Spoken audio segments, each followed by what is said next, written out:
Here with guard Kamari McGee. Kamari, how you doing today? I'm pretty good. How you doing? I'm doing well, thank you. So yesterday you made your second start of the season. Filling in for Max Klesmit. At what point last week were you told or did you learn that Max wouldn't be starting? Great question. I would say either Thursday or Friday. I was informed before our film session that I would be in that starting lineup. Any sort of like game plan adjustments? Any sort of like plays that are different at all with you in there instead of Max? Honestly, no. Just because our spots are at the guard spot, our spots are all interchangeable, so nothing really changes that much. Mm-hmm. Sure.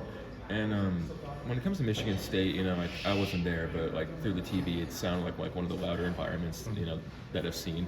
Could you back that up? Was it one of the louder? Yeah, it was definitely loud in there. It was a great atmosphere to play in, and just those are the games that you live for as a kid. So it definitely got loud in there. Probably one of the loudest arenas we played in this year.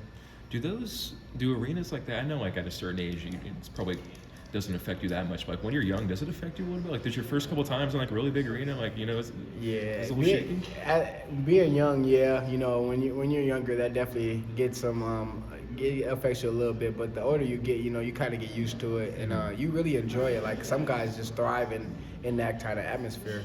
Mm-hmm. Also, I want to talk about the shooting yesterday. Will you remember Sunday as just kind of one of those days when it came to shooting?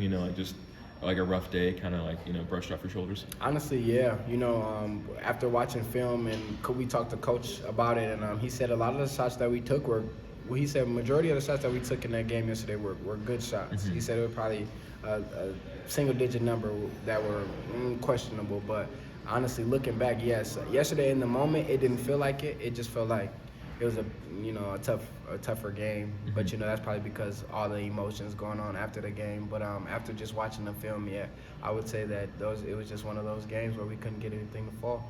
When you're open and you get good looks, I'm not a basketball player, so take me into your shoes. Like, is it more about like when you get good looks? Is it more about like the flow of the game? Is it like the environment of the crowd? Like, what are the factors that contribute to like whether or not you guys have a good day or a bad shooting day? Honestly, it's just if the ball goes in or not. Everything leading up to it is the same. Like as long if your form is the same, your flow is the same. Like the outside noise, it don't even really matter. Some guys may get in their heads, but. I think we're kind of to the point in the season where we've had enough road games to know that not to let that crowd affect you. So I think it was just one of those days where we couldn't throw a rock in the ocean. Shooting is one of those things that's a little bit more like you just kind of shrug your shoulders at a certain point. Yeah. But like when it came to turnovers, what did you learn after watching about how you guys could fix some of those? We just learned that just be solid with the ball. In a tight knit game like that, it's very, very important. We already knew that going into the game, but when the fire is going and the game is just taking its course, you kind of get lost in that, and it was a few plays where we kind of just coughed the ball up, and but we can just learn from. It's always just room to learn. Mm-hmm.